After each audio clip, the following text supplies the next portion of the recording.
آپ turn out کے بارے میں بات ہم کر رہے ہیں، زیادہ ہوتا ہے تو کس کو فائدہ ہوتا ہے، کم ہوتا ہے تو کس کو فائدہ ہوتا ہے، اور نقصان کس کو ہوتا ہے؟ دیکھیں زیادہ ہو یا کم ہو ڈیفینیٹلی اس کا فائدہ تو نون لیگ کو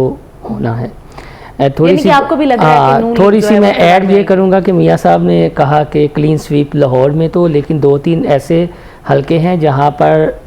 ٹرن آؤٹ اچھا ہوا تو اس میں پی ٹی آئی سیٹس وغیرہ نکال سکتی ہے، جس میں میں بار بار کہتا ہوں این 129 اس حلقے کو میاں اظہر کو اتنا ہلکا نہیں لینا چاہیے۔ میاں نعمان جو نون لیگ کے امیدوار ہیں، ڈاکٹر صاحب جانتے ہوں گے، وہ اپنی کمپین کر رہے تھے این 128 میں، اور یہاں پر ان کے باقاعدہ جو بینرز وغیرہ ہیں، فلیکسیز وغیرہ ہیں، وہ بھی لگ چکی تھی اور ابھی تک لگی ہوئی ہیں، کئی علاقوں میں ابھی تک ان کی فلیکسیز لگی ہوئی ہیں۔ ان کے کیمپ میں صاحب کوئی بھی نہیں ہے وہاں پہ، کن کے؟ میاں اظہر کے کیمپ میں کل بھی رپورٹنگ ہوئی ہے، کوئی بھی نہیں ہے وہاں پہ۔ سر وہاں پہ فیکٹر آپ کی بات ٹھیک ہے کہ یہاں پہ وہ سیٹ پہ مقابلہ سخت ہے میاں نعمان، وہ لیکن اس کا فیکٹر یہ ہے نا کہ دیکھیں میاں اسلم ہے اس حلقے میں پی پی میں نیچے، اور خود حماد اظہر بھی ہیں، انہیں اگر 14 میں سے کوئی ایک آدھی سیٹ پی ٹی آئی لے بھی جاتی تو پھر بھی کلین سویپ ہے کہ نہیں؟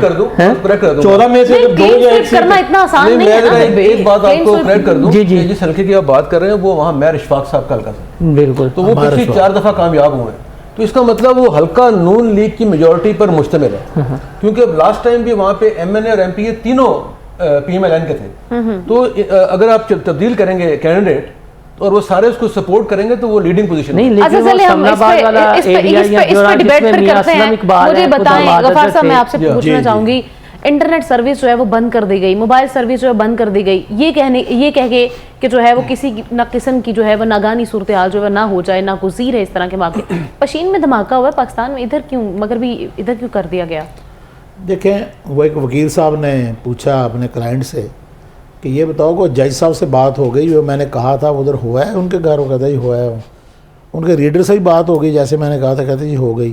اچھا باقی بھی سب لوگوں کو جس سے میں نے کہا تھا بات ہو گئی، کہتا پھر صبح مجھے بحث کرتے دیکھنا۔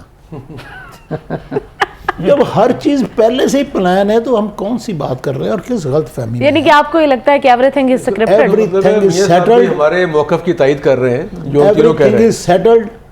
اور اسی کے مطابق ہونا ہے۔ ایک آدھ اکش کوئی کے لیے ایک آدھ سیٹ کسی اور کو مل جائے گی، ایک آدھ علیم خان لے جائے گا، باقی محسن بلال صاحب اس میں ایڈ کرنا چاہ رہے جی۔ اب یہ ٹرن آؤٹ کتنا ہوگا، کم ہوگا، زیادہ ہوگا، کس کی کتنی سیٹیں ہوں گی، لیکن جو میاں نواز شریف کی ابھی جب ووٹ کاسٹ کرنے کے بعد انہوں نے میڈیا سے ٹاک کی ہے، انہوں نے پھر وہ 2013 والا اپنا مطالبہ دہرا دیا۔ میاں صاحب اگر میں غلط نہیں ہوں تو جب رزلٹ آ رہے تھے تو انہوں نے اپنی ایک وکٹری سپیچ کی تھی کہ مجھے جو ہے وہ 2/3 چاہیے، تو اب بھی انہوں نے یہ کہا ہے کہ مخلوط حکومت نہیں بلکہ ایک جماعت کو مینڈیٹ ملنا چاہیے۔ تو اب جو ہے وہ معاملہ ایک جماعت کو کتنا مینڈیٹ ملتا ہے، اب میرے خیال میں ڈیبیٹ وہ ہونی چاہیے جو ہونا تھا۔ انٹرنیٹ سروس بند ہوئی، موبائل سم بند ہو گئی، سگنل آ رہے ہیں نہیں آ رہے، لوگ نکل رہے ہیں نہیں نکل رہے، اب دیکھنا یہ ہے کہ میاں صاحب کا یہ جو مطالبہ ہے سنگل میجورٹی والا وہ کس حد تک اور وہ کیسے منصوبہ ساز اس کو پایا تک وہ کبھی بھی نہیں ہوگا۔ دیکھیں کوئی بھی اپنے ہاتھ طاقتور اپنے ہاتھ کاٹ کے نہیں دیتے ہوتے۔ اچھا آپ کو کیا لگتا ہے